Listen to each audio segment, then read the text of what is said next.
साध संगत जी, प्यार से कहना धन निरंकार जी। आशा करती हूँ आप सभी बहुत अच्छे होंगे। आप सभी का बहुत बहुत स्वागत है।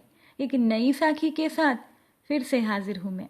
साध संगत जी, इस संसार में केवल मनुष्य ही एकमात्र ऐसा प्राणी है जिसका जहर उसके दांतों में नहीं, उसके शब्दों में है।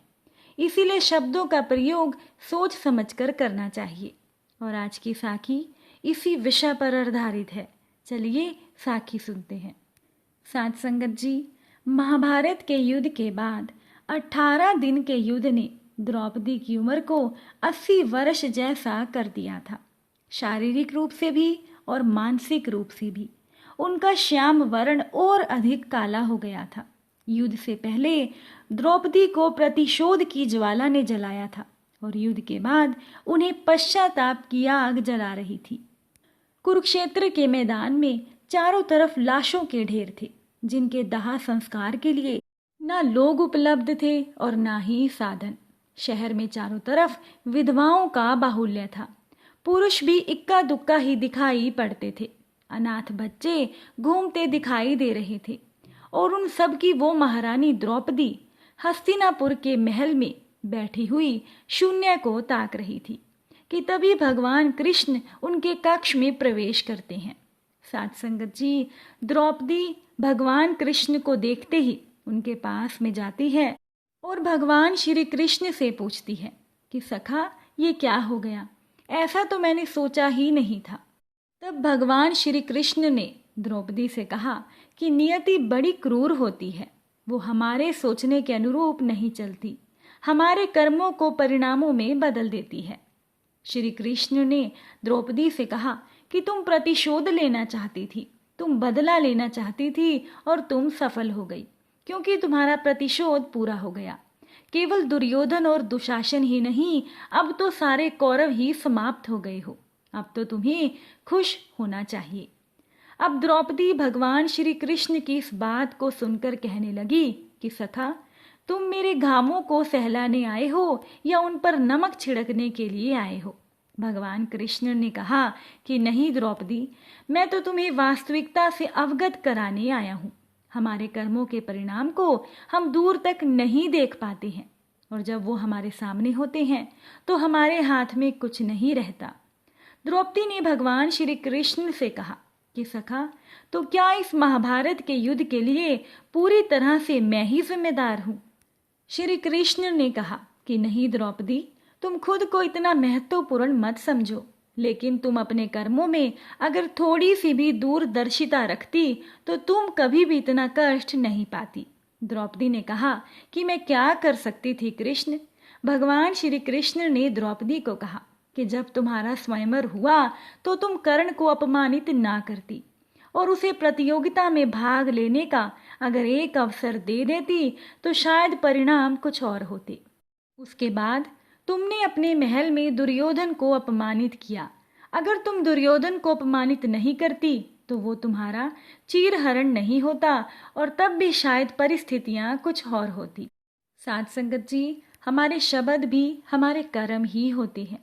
इसीलिए हमें अपने हर शब्द को बोलने से पहले तोलना बहुत ज़रूरी होता है, नहीं तो उसका दुष्परिणाम केवल हमें ही नहीं बल्कि हमसे जुड़े हुए लोगों को भी भुगतना पड़ता है। साध संगत जी, इसीलिए इस संसार में केवल मनुष्य ही एक ऐसा प्राणी होता है जिसका जहर उसके दांतों में नहीं बल्कि उसके शब्दों में होता है। इसीलिए हमें शब्दों का प्रयोग सोच समझ कर करना चाहिए। ऐसे शब्द का प्रयोग करिए जिससे किसी की भावना को ठेस ना पहुंचे। एक बार की बात है, एक किसान ने अपने पड़ोसी को बहुत बुरा भला कह दिया, लेकिन बाद में उस किसान को अपनी गलती का एहसास भी हो गया। जब उसे अपनी गलती का एहसास हुआ तो वो पश्चाताप करने के लिए एक संत के पास में गया। साध संगत जी, किसान ने जब संत से अपने शब्द वापस लेने का उपाय पूछा ताकि उसके मन का बोझ थोड़ा हल्का हो सके, तब संत ने किसान से कहा कि एक काम करो, तुम जाकर कहीं से खूब सारे पंख इकट्ठा कर लो और उसके बाद उन पंखों को शहर के बीचों बीच जाकर बिखेर देना। किसान ने ऐसा ही किया। ऐसा करने के बाद वो फिर से संत के पास पहुंच गया। तब संत ने उस किसान से कहा कि क्या तुम ऐसा कर सकते हो कि जाकर उन पंखों को दोबारा समेट कर ले आ सको। इस पर किसान वापस गया तो उसने देखा कि हवा के कारण सारे पंख उड़ गए हैं और जो कुछ बचे हैं वो समेटे नहीं जा सकते थे। तो किसान खाली हाथ संत के पास पहुंचता है। तो संत ने उसे समझाया कि ठीक ऐसा ही हमारे शब्दों के साथ भी होता है। संत ने किसान से कहा कि तुम बड़ी आसानी से किसी को कुछ भी बिना सोचे समझे कह देते हो, लेकिन एक बार कह देने के बाद वो शब्द वापस नहीं लिए जा सकते। ठीक ऐसे ही जैसे ही एक बार बिखेर देने के बाद पंखों को वापस नहीं समेटा जा सकता, तुम चाहकर भी अपने मुख से निकले हुए शब्दों को वापस नहीं ले सकते। इसीलिए आज के बाद कभी भी किसी से कुछ कहने से पहले विचार करके बोलना। साथ संगत जी, हमारी बोली, हमारी वाणी, हमारे शब्द बेहद शक्तिशाली होते हैं। बस ज़रूरत होती है इनका सही प्रयोग करने की। अगर हम अपने शब्द अच्छे रखते हैं और अपनी बात बिना औरों को ठेस पहुंचाए हुए कहते हैं तो ये हमारे व्यक्तित्व को संवारता है। एक दिन एक गुरुकुल के शिष्यों में इस बात पर बहस छिड़ गई कि आखिर इस संसार की सबसे शक्तिशाली वस्तु क्या है। कोई कुछ कहता तो कोई कुछ। जब पारस्परिक विवाद का कोई निर्णय नहीं निकला तो सभी शिष्य गुरुजी के पास पहुंचे। सबसे पहले गुरुजी ने उन सभी शिष्यों की बातों को सुना और फिर कुछ सोचने के बाद बोले कि तुम सबकी बुद्धि खराब हो गई है। क्या ये अनाप शनाप निरर्थक प्रश्न पूछ रहे हो। इतना कहकर गुरुजी वहां से चले गए। हमेशा शांत स्वभाव रहने वाले गुरुजी से किसी ने इस प्रतिक्रिया की उम्मीद नहीं की थी। सभी शिष्य क्रोधित हो गए और आपस में गुरुजी के इस व्यवहार की आलोचना करने लगे। साथ संगत जी, अभी सारे शिष्य अपने गुरु की आलोचना कर ही रहे थे कि तभी गुरुजी उनके सामने पहुंचे और बोले कि मुझे तुम सब पर बड़ा गर्व है। तुम लोग अपना एक भी पल व्यर्थ नहीं करते और अवकाश के समय भी ज्ञान चर्चा किया करते हो। अब गुरुजी से प्रशंसा के बोल सुनकर सारे शिष्य खुश हो गए। उनका स्वाभिमान जागृत हो गया और सभी के चेहरे खिल गए। गुरुजी ने अपने उन्हीं शिष्यों को समझाते हुए कहा कि आज जरूर आप लोगों को मेरा व्यवहार कुछ विचित्र सा लगा होगा।